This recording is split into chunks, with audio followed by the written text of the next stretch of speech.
Si AZ ang pinaka nagpapakatotoo para sa akin, kuya, kasi lahat po pinapakita niya. Pag hindi po siya okay, nilalabas niya po sa amin. Pag meron siyang gustong kausapin, kinakausap niya naman po, meron siyang kiniklear. Ramdam ko po kay AZ yung pagka-genuine niya po. Para sa akin po, kuya, ang pinaka kailangan mag-try pa po, magpakatotoo is si Mika. Kita niyo naman po, siya lang po yung nabigyan ko ng number 2. May nakita po kasi ako, kuya, na hindi ko nagustuhan. If she has some feelings po, medyo hindi po siya okay about or towards somebody, sana sabihin niya na lang po, hindi yung she will play it safe po, kuya. I'd say that someone in this house who's being real po talaga is Brent. A lot of people inside know him outside also, but from their impressions of him outside, it's quite like similar to who he is inside. So I'd say he's being real. Someone in this house, I think, needs to be more real. I'd say si Ate Mika, because she's saying that she wishes or she hopes that people will see her as her true self. How are the people gonna see the real you if you're not gonna tell the story about you? Kaya hindi ko po masasabi talaga ng 100% na naging totoo siya. Ang pinaka nagpapakatotoo, si Charlie po.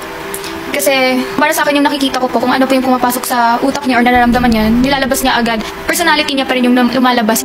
Para sa akin po, kuya, ang isang housemate na kailangan magpakatotoo si Mika po. Kasi nararamdaman ko po talaga na most of the time, hindi po siya genuine.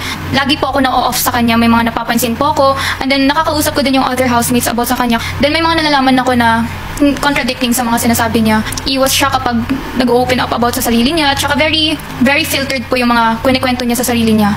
Dumidikit lang po siya sa mga tao na alam niyang malakas. P para sa'yo. Alam kong magugustuhan mo to. Oh so sarap. Order na yan. So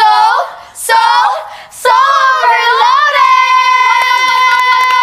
Si AZ ang pinaka nagpapakatotoo para sa akin, kuya, kasi lahat po pinapakita niya. Pag hindi po siya okay, nilalabas niya po sa amin. Pag meron siyang gustong kausapin, kinakausap niya naman po, meron siyang kiniklear. Ramdam ko po kay AZ yung pagka-genuine niya po. Para sa akin po, kuya, ang pinaka kailangan mag-try pa po, magpakatotoo is si Mika. Kita niyo naman po, siya lang po yung nabigyan ko ng number 2. May nakita po kasi ako, kuya, na hindi ko nagustuhan. If she has some feelings po, medyo hindi po siya okay about or towards somebody, sana sabihin niya na lang po, hindi yung she will play it safe po, kuya.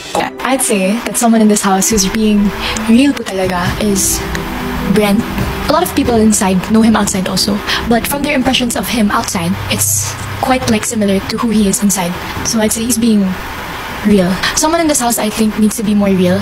I'd say si Ate Mika, because she's saying that she wishes or she hopes that people will see her as her true self. How are the people gonna see the real you if you're not gonna tell the story about you? Kaya hindi ko po masasabi talaga ng 100% na naging totoo siya. Ang pinaka nagpapakatotoo, si Charlie po.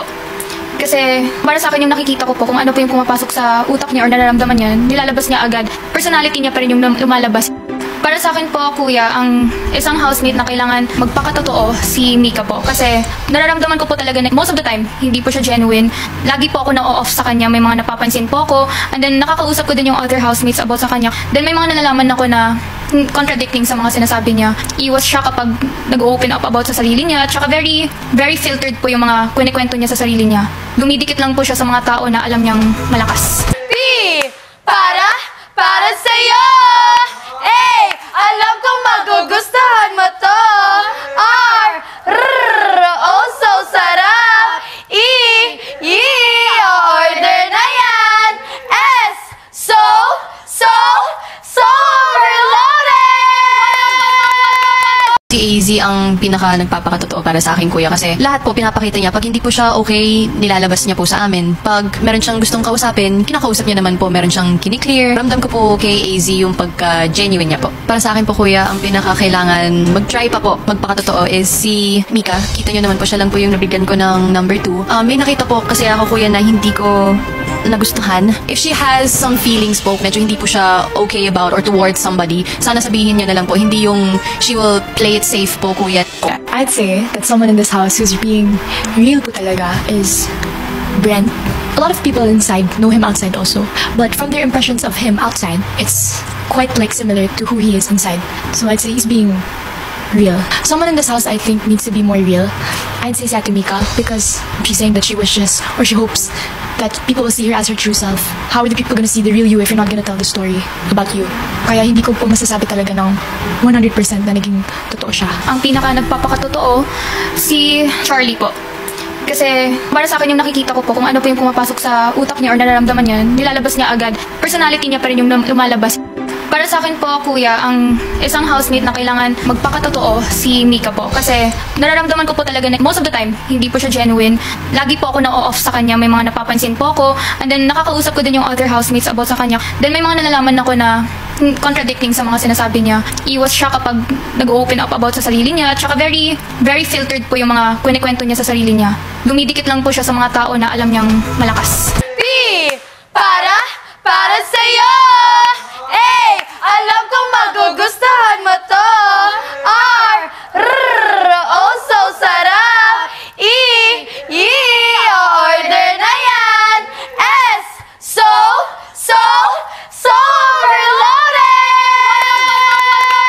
Si AZ ang pinaka nagpapakatotoo para sa akin, kuya, kasi lahat po pinapakita niya. Pag hindi po siya okay, nilalabas niya po sa amin. Pag meron siyang gustong kausapin, kinakausap niya naman po, meron siyang kiniklear. Ramdam ko po kay AZ yung pagka-genuine niya po. Para sa akin po, kuya, ang pinaka kailangan mag-try pa po, magpakatotoo is si Mika. Kita niyo naman po, siya lang po yung nabigyan ko ng number 2. May nakita po kasi ako, kuya, na hindi ko nagustuhan. If she has some feelings po, medyo hindi po siya okay about or towards somebody, sana sabihin niya na lang po, hindi yung she will play it safe po, kuya.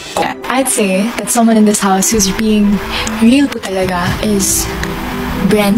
A lot of people inside know him outside also, but from their impressions of him outside, it's quite like similar to who he is inside. So I'd say he's being real. Someone in this house I think needs to be more real. I'd say Ate Mika because she's saying that she wishes or she hopes that people will see her as her true self. How are the people gonna see the real you if you're not gonna tell the story about you? Kaya hindi ko po masasabi talaga ng 100% na naging totoo siya. Ang pinaka nagpapakatotoo, si Charlie po. Kasi para sa akin yung nakikita ko po kung ano po yung pumapasok sa utak niya or nararamdaman niya, nilalabas niya agad. Personality niya pa rin yung lumalabas. Para sa akin po, kuya, ang isang housemate na kailangan magpakatotoo si Mika po. Kasi nararamdaman ko po talaga na most of the time, hindi po siya genuine. Lagi po ako na-off sa kanya, may mga napapansin po ako. And then nakakausap ko din yung other housemates about sa kanya. Then may mga nalalaman ako na contradicting sa mga sinasabi niya. Iwas siya kapag nag-open up about sa sarili niya. At saka very, very filtered po yung mga kwento niya sa sarili niya. Dumidikit lang po siya sa mga tao na alam niyang malakas.